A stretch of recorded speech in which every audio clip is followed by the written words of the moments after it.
Hello and welcome to the channel, and today we're going to be attempting to remove some biro from some white wood on a banister on the stairs.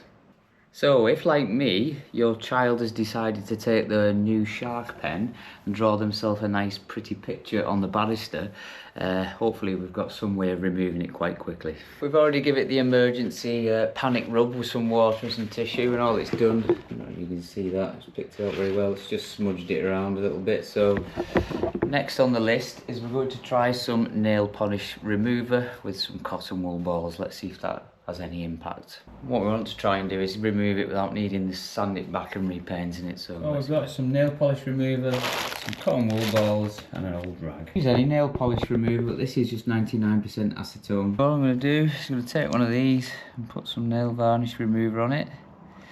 Soak it in there a little bit and we'll have a go at rubbing the stain. All I'm going to do is rub it gently at the start in a circular motion.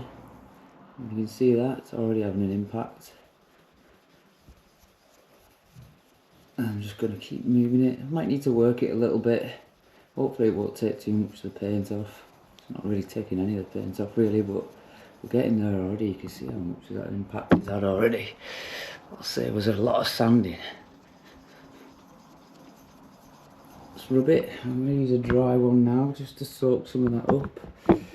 Sorry about the camera work. I'll try and keep it as calm as possible. I've just dried it again. And then I'm going to go back in. So I'm just going to take this again, go back in, just give it a circular motion again.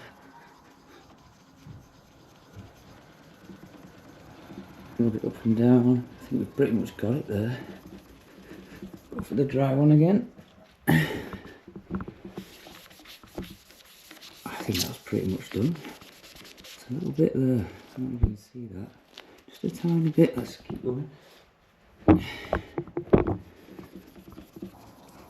So a little bit rubbing, I think we're done. Get a dry one again, dry that off. What I'm going to do is going to take a wet cloth and get the excess nail polish remover off. Just going to rub that down.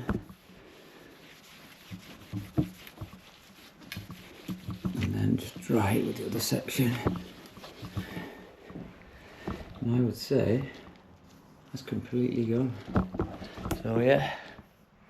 So if you found this useful and you'd like to support the channel, please like and subscribe.